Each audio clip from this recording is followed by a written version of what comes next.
Every empire has a breaking point. Every conqueror has one decision they can never take back. For Napoleon Bonaparte, that decision didn't happen on a battlefield. It happened in a room, in silence, with a map. And by the time he understood what he had done, it was already over. Most people know the name Napoleon, the short general who conquered Europe, the military genius who rewrote the rules of modern warfare, the emperor who rose from nothing and fell from everything. That's the version history sells you. The cautionary tale. The ego that went too far. The ambition that burned itself alive. But that version is missing something. Because Napoleon's biggest mistake wasn't ego. It wasn't overconfidence. It wasn't even Russia. It was something quieter. Something more dangerous. Something every powerful person eventually does.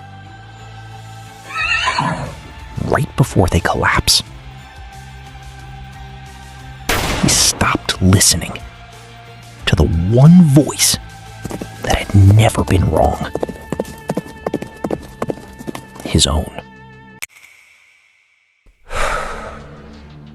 Let's go back. Not to Waterloo. Not to Moscow. Further. 1804. Napoleon Bonaparte crowns himself Emperor of France. Not a king appointed by God. Not a general elevated by his army. He takes the crown from the Pope's hands and places it on his own head.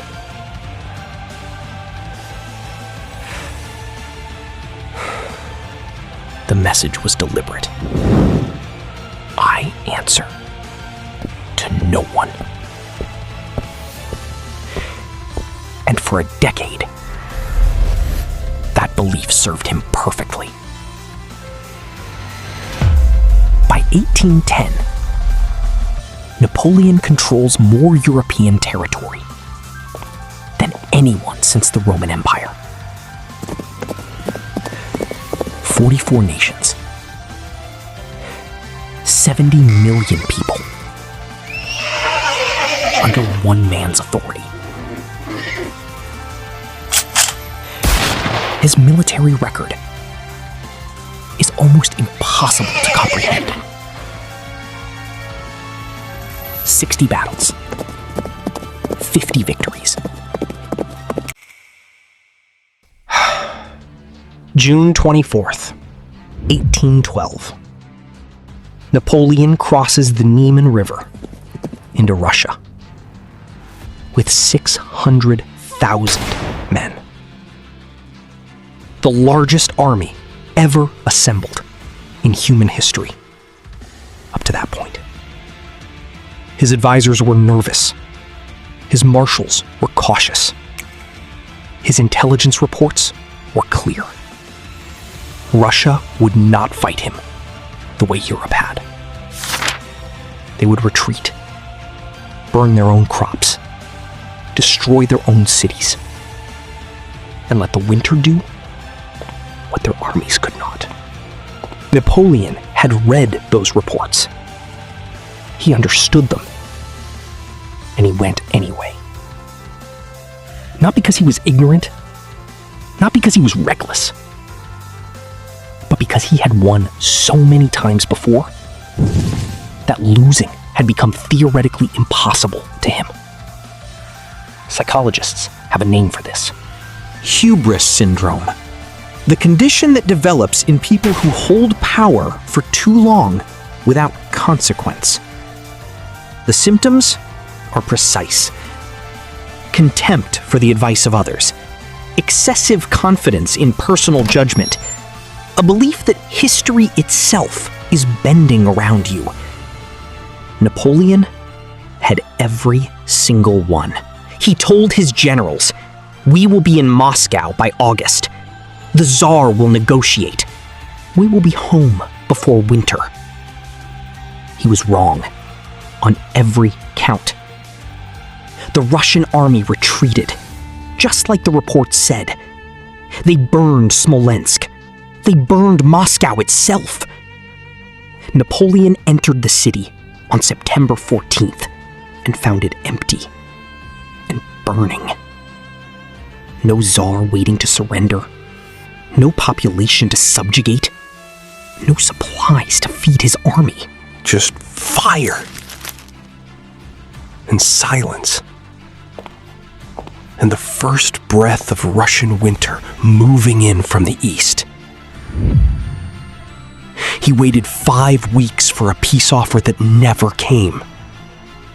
And then, he ordered the retreat.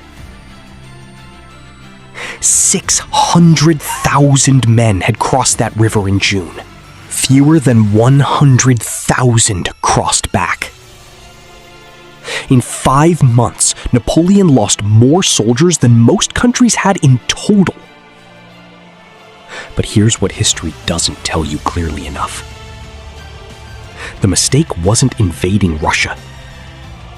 The mistake happened years before, in the way he had learned to think about himself. This is where we need to slow down. Because what destroyed Napoleon wasn't one decision. It was a pattern. A slow corruption of the mind that power produces when left unchecked. In his early campaigns, Napoleon was obsessive about accurate information. He interviewed prisoners himself. He read every intelligence report.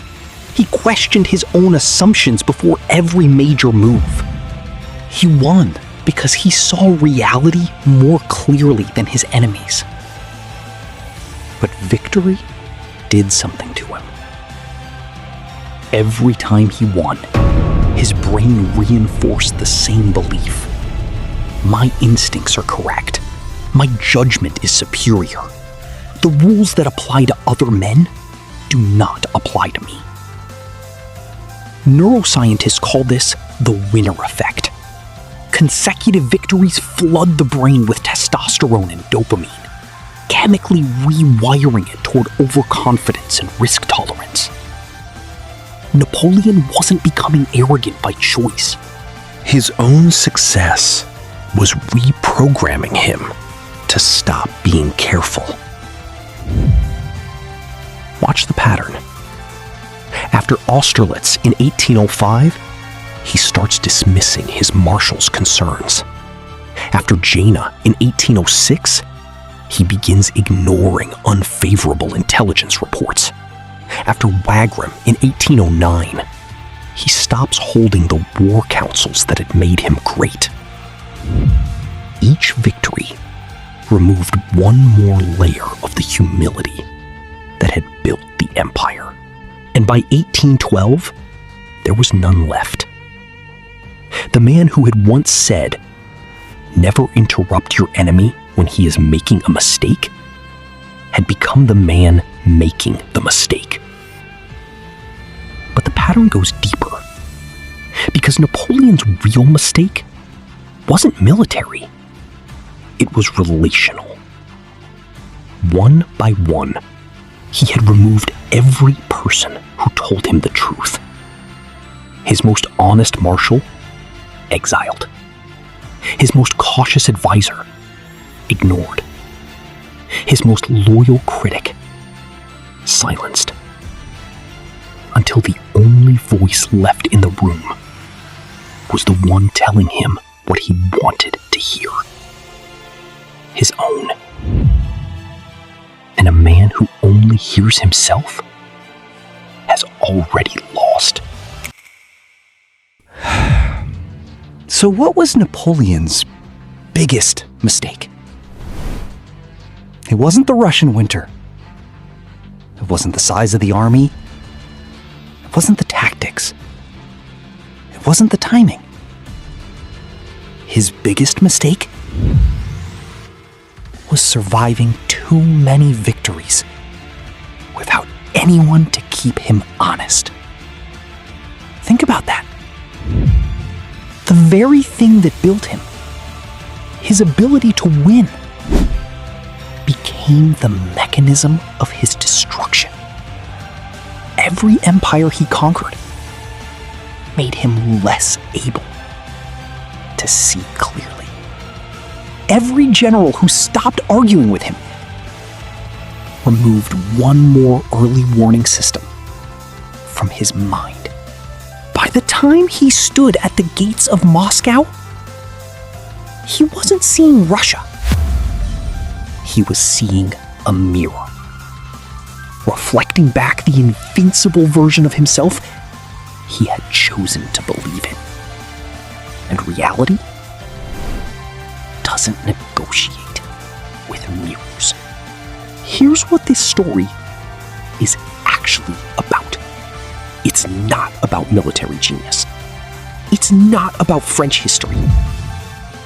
It's about what happens to any person, any leader, any mind, when success becomes a substitute for truth. Napoleon didn't fall because his enemies were stronger. He fell because he forgot how to be wrong. And the inability to be wrong is the most dangerous condition a powerful person can develop. More dangerous than any enemy. More destructive than any battle.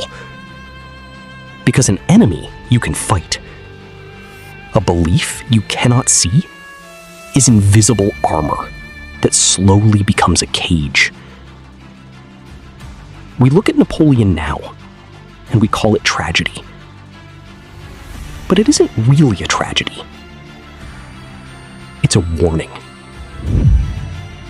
The same warning that echoes through every collapsed empire, every failed company, every broken leader who once seemed unstoppable. Power without truth is just a longer path to the same ending. Remember where we started. A man in a room with a map and 600,000 soldiers waiting for his word. He had everything. Every resource. Every advantage. Every reason to succeed. Except one. Someone willing to tell him the truth. The winter came anyway. It always does. The only question that matters now is who in your life is still allowed to tell you you're wrong. And whether you're still listening.